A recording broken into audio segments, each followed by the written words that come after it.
रामनाथ कोविंद आज से संभालेंगे 14वें राष्ट्रपति का पद। राजघाट में बापू को देंगे श्रद्धांजलि। दोपहर 12 बजे लेंगे संसद के सेंट्रल हॉल में शपथ। दलितों के मान अपमान पर बीजेपी और कांग्रेस में मचा सियासी संग्राम। बीजेपी के खिलाफ प्रदेश भर में कांग्रेस का प्रदर्शन। ज्योतिरादित्य के खिलाफ राजनीतिक षड्यंत्र रचने का लगाया आरोप। धनुष तोप में चीन के बने कलपुर्जे लगाने के आरोपियों की तलाश शुरू। जीसीएफ में जांच करने पहुंची सीबीआई की टीम। मैहर के विधायक नारायण त्रिपाठी के सामने बिगड़े। भोपाल से आए चीफ इंजीनियर के बोल। काम न होने पर मातहतों को उल्टा लटकाने की चेतावनी।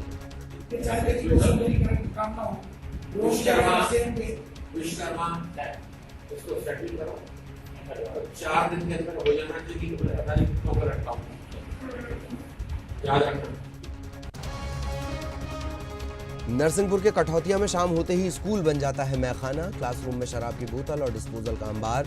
जगह जगह दिखते हैं नमकीन के खाली पाउच। डिंडौरी में रहेंगी के एकलव्य छात्रावास की छात्राओं ने सुबह 4 बजे से दिया कलेक्ट्रेट में धरना। भोजन पढ़ाई की समस्याओं को लेकर प्रदर्शन। कलेक्टर के आश्वासन के बाद धरना खत्म। धनुष तोप में चीन के बने कलपुर्जे लगाने की सीबीआई जांच शुरू हो गई। सूत्रों के मुताबिक सीबीआई की टीम जीसीएफ पहुंची है और उस सेक्शन की जांच की जा रही है जहां धनुष तोप बनाया जा रहा था। साथ ही सीबीआई दस्तावेज और मशीनों की जानकारी भी लेगी। टीम जो सीबीआई की टीम पहुंची है। धनुष तोप में एक बेयरिंग को जर्मन की कंपनी का बताकर, मेड इन जर्मनी का बताकर लगाया गया था। जांच हुई, फिर पता चला कि ये बेयरिंग चीन में बना हुआ था। जर्मनी की कंपनी का मार्का लगाकर उसे जीसीएफ को सप्लाई किया गया था।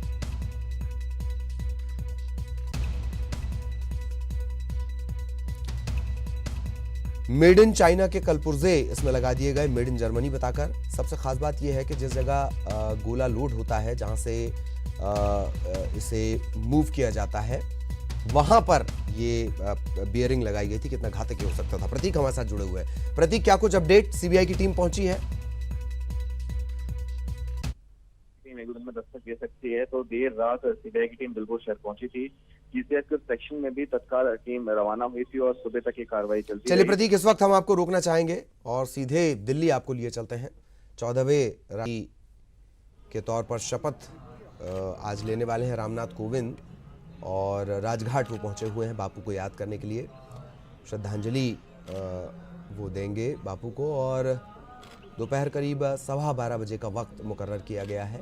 सेंट्रल हॉल में सुप्रीम कोर्ट के चीफ जस्टिस जे.एस. खेहर उन्हें पद और गोपनीयता की शपथ दिलाएंगे। इससे पहले जैसा कि शुरुआत से हमने आपको बताया, कार्यक्रम उनका था राजघाट पहुंचने का। राजघाट वे पहुंचे हुए हैं रामनाथ कोविंद। बापू को श्रद्धा सुमन अर्पित करेंगे, श्रद्धांजलि उन्हें देंगे और इसके बाद जो उनके तयशुदा कार्यक्रम हैं वो उसी के हिसाब से चलेंगे। सबसे पहले लेकिन उनके कार्यक्रमों में राजघाट शामिल था और यही वजह है कि वो सबसे पहले राजघाट पहुंचे हुए हैं। महात्मा गांधी राष्ट्रपिता को याद करने, राष्ट्रपिता को नमन करने, राष्ट्रपिता को अपने श्रद्धा सुमन अर्पित करने के लिए। सीधी तस्वीरें हम आपको दिल्ली से दिखा रहे हैं। राजघाट की ये तस्वीरें हैं जहां रामनाथ कोविंद पहुंचे हुए हैं। कुछ घंटों बाद उनके शपथ ग्रहण का कार्यक्रम है और सबसे पहले उन्होंने इस जो ये आज कार्यक्रम चलना है पूरा तकरीबन 2 बजे तक, उसकी शुरुआत उन्होंने राजघाट से की है बापू को आदर अंजलि देकर।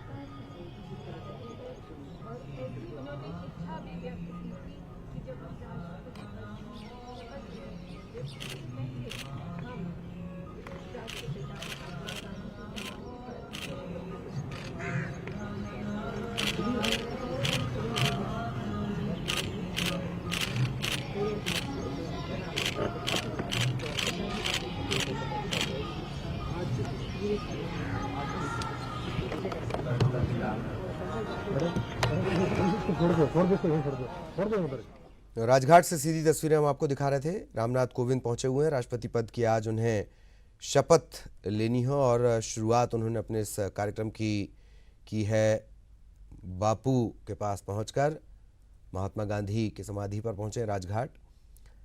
अपने श्रद्धा सुमन उन्होंने अर्पित किए और उसके बाद अब जा रहे हैं। उनका लगातार हम कार्यक्रम भी आपको बता रहे हैं किस तरीके से ये पूरा कार्यक्रम होगा। तकरीबन वक्त मुकर्रर है उसके मुताबिक 12:15। इसमें आम तौर पर ऐसा नहीं होता है कि वक्त में कोई फेरबदल हो, लेकिन कुछ एक मामले ऐसे रहे हैं, हो सकता है कि वक्त में थोड़ी सी तब्दीली हो। राजघाट से सीधी तस्वीरें दिल्ली के राजघाट से हम आपको दिखा रहे हैं। राष्ट्रपति पद की शपथ आज लेना है रामनाथ कोविंद को। 14वें राष्ट्रपति के रूप में वो शपथ लेंगे और उससे पहले राजघाट पहुंचे हैं रामनाथ।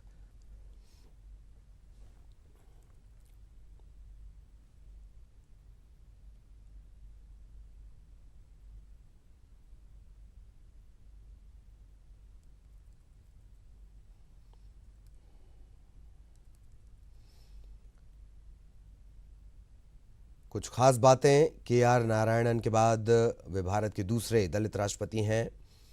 1 अक्टूबर 1945 को कोविंद का जन्म उत्तर प्रदेश के कानपुर देहात में हुआ और कानपुर देहात से लेकर यहाँ तक का सफ़र। कानून की पढ़ाई के बाद यूपीएससी की तैयारी के लिए दिल्ली भी आए। चुने जाने के बावजूद सिविल सेवा ज्वाइन नहीं की, वकालत की प्रैक्टिस करने लगे। 1991 में भारतीय जनता पार्टी से जुड़े और महज 3 साल बाद उन्हें राज्यसभा की सदस्यता भी मिल गई। 2006 तक वो लगातार 2 बार राज्यसभा में रहे। 2014 में नरेंद्र मोदी की सरकार के आने के बाद कोविंद को बिहार के गवर्नर की जिम्मेदारी मिली थी और अब उस सर्वोच्च पद पर, सर्वोच्च संवैधानिक पद पर कुछ ही देर बाद उसकी वो शपथ लेने वाले हैं, राष्ट्रपति पद की शपथ लेने वाले हैं। हालांकि 1998 से 2002 के दौरान उन्होंने अनुसूचित जाति मोर्चा, बीजेपी का अनुसूचित जाति मोर्चा, उसकी भी जिम्मेदारी संभाली है। सीधी तस्वीरें हम आपको दिखा रहे हैं और इससे पहले कुछ देर पहले की तस्वीरें राजघाट वो पहुंचे हुए थे बापू को याद करने।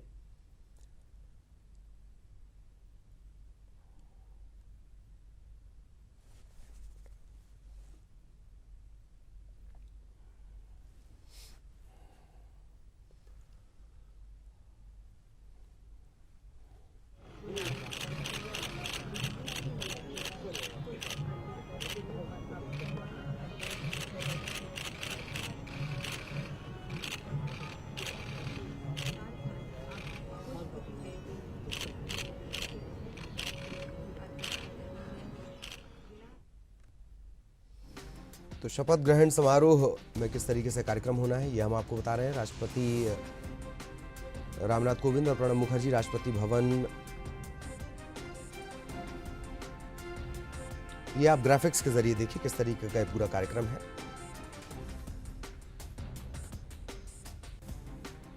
सुबह 11:15 का वक्त है तकरीबन। सीधे राष्ट्रपति भवन में स्टडी रूम में वो प्रणब मुखर्जी से मुलाकात करने वाले हैं। दरबार हॉल में यहाँ एक कार्यक्रम है। सुबह 11:45 रामनाथ कोविंद और प्रणब मुखर्जी भवन फॉर फोर्ट से होते हुए राजपथ से होकर संसद भवन पहुंचेंगे। 12 बजे, तकरीबन 12 बजे शपथ ग्रहण का कार्यक्रम।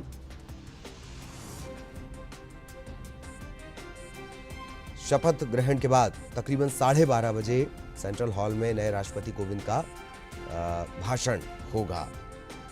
दोपहर 1 बजे प्रणब मुखर्जी और कोविंद दोनों संसद से वापस राष्ट्रपति भवन के लिए रवाना होंगे और गार्ड ऑफ ऑनर दिया जाएगा। दोपहर 2:15 बजे रामनाथ कोविंद वित्त मंत्री अरुण जेटली के साथ प्रणब मुखर्जी को छोड़ने 10 राजाजी मार्ग जाएंगे, जहां जाते वक्त कार में दोनों के बैठने की पोजीशन बदल जाएगी। ये एक जो परंपराएं होती हैं उसका ये हिस्सा है। ये आज का कार्यक्रम इस तरीके से पूरा रहेगा। शपथ ग्रहण समारोह का क्या कुछ कार्यक्रम होने वाला है वो आप ग्राफिक्स के जरिए।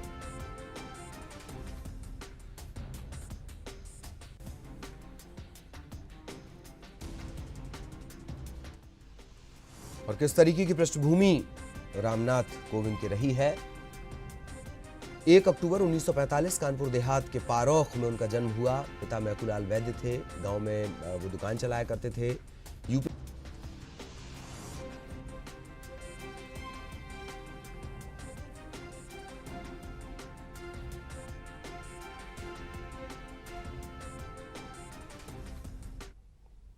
और राष्ट्रपति चुनाव से अब एटीएम की चर्चा कर ली जाए। पिछले दिनों शिवाय कॉम्प्लेक्स के जिस एटीएम में एटीएम कार्ड की क्लोनिंग की वारदात हुई थी, सोमवार को उसी एटीएम के सीसीटीवी फुटेज के सामने आने के बाद एसबीआई प्रबंधन की लापरवाही उजागर हो गई थी। पुलिस ने जो फुटेज दिया उसके बाद अब एटीएम बूथ की सुरक्षा करने वाली सिक्योरिटी एजेंसी का लाइसेंस निरस्त होने की कार्रवाई की जाएगी। पुलिस मुख्यालय ने इस मामले को संज्ञान में ले लिया है। फुटेज में सिक्योरिटी एजेंसी की लापरवाही सामने आई है। सिक्योरिटी गार्ड आगे रहकर 4 संदिग्ध युवकों को एटीएम के अंदर मस्ती करने की परमिशन देता नजर आता है।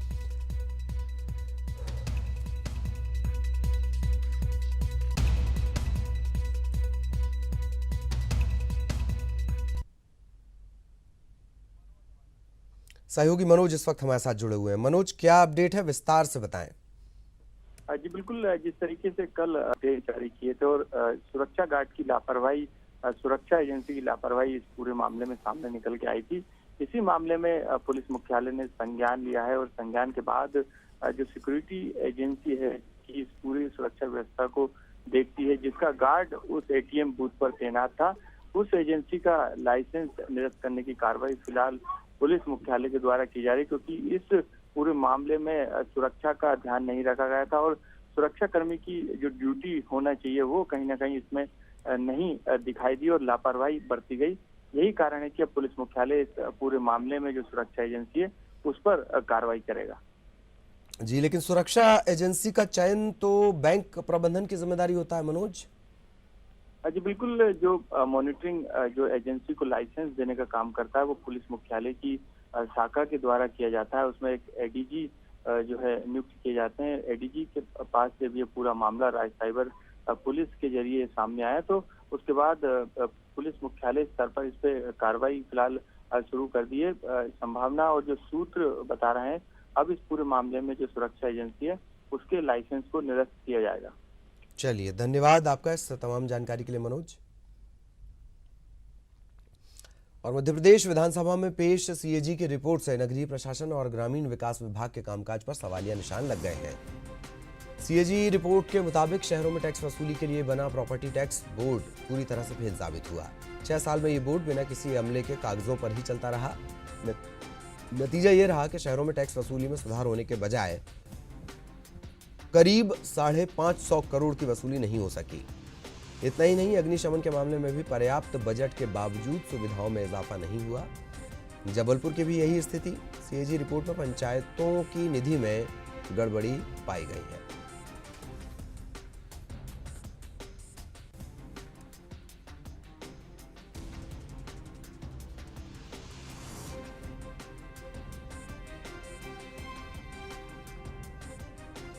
सीएजी की रिपोर्ट ने नगरीय प्रशासन विभाग के कामकाज पर सवालिया निशान खड़े किए हैं। शहरों में टैक्स वसूली के लिए प्रॉपर्टी टैक्स बोर्ड बना और तकरीबन 6 साल तक ये बोर्ड बिना किसी अमले के कागजों पर चलता रहा। टैक्स वसूली में सुधार नहीं हुआ। 550 करोड़ की वसूली नहीं हो सकी। फायर ब्रिगेड के लिए पर्याप्त बजट था, लेकिन सुविधाएं नहीं बढ़ी। सहयोगी सुनील तिवारी इस वक्त हमारे साथ जुड़े हुए हैं। सुनील, सीएजी की रिपोर्ट, कांग्रेस को मौका। जी बिल्कुल, देखिए इस सीएजी रिपोर्ट को कल वित्त मंत्री जयंत मलैया ने, ये चौथी रिपोर्ट है सीएजी की जिसे पटल पर रखा था और इसमें खासतौर से जो नगरीय प्रशासन विभाग है और पंचायती राज की व्यवस्था है उस पर गड़बड़ियां सामने आई है। और सबसे बड़ी बात यह है कि जो शहरों में जो नगर निगम है, जो बड़े शहर है चाहे नगर पालिका हो, वहाँ पे जो प्रॉपर्टी टैक्स वसूला जाता है उसके लिए बाकायदा एक बोर्ड का गठन किया है, लेकिन बोर्ड कागजों में है। पिछले 6 साल से 4 बैठकें हैं, वो भी कागजों पर रही, जो नगरीय प्रशासन आयुक्त की अध्यक्षता वाले में। और यही वजह है कि प्रॉपर्टी टैक्स के लिए कोई ऐसा नतीजा नहीं हो पाया, जो बकाया राशि था टैक्स का वो वसूली नहीं हो सका। और बताया करीब 550 करोड़ रुपया इससे बकाया है, चाहे भोपाल नगर निगम की बात हो, इंदौर नगर निगम की बात हो या फिर जबलपुर नगर निगम की बात हो। सीधे सीधे जो राजस्व का ये नुकसान है और सरकार के लिए एक चिंता का विषय है, क्योंकि अब विपक्ष के पास एक मुद्दा मिल गया है और ऐसे ही विपक्ष आक्रामक रुख में नजर आ रहा है, चाहे किसानों का मुद्दा हो, चाहे सीएम का कलेक्टर को लेकर दिया गया बयान का मामला हो, कल दलितों के अपमान का मुद्दा, नरोत्तम मिश्रा मुद्दे को लेकर जिस तरह आक्रामक तेवर है, तो माना जा रहा है कि आज उस रिपोर्ट, सीएजी रिपोर्ट को लेकर जिस तरह से सरकार की नाकामियां सामने आई हैं, 2-3 विभाग जो बड़े विभाग हैं, उसको लेकर विपक्ष जरूर इस मसले को उठाएगा। फिलहाल अभी 11 बजे सदन की कार्रवाई शुरू होगी, तो विपक्ष की क्या रणनीति होती है, जिसमें से एक मुद्दा सीएजी रिपोर्ट भी होगा। चलिए, बहुत बहुत धन्यवाद सुनील इस तमाम जानकारी के लिए।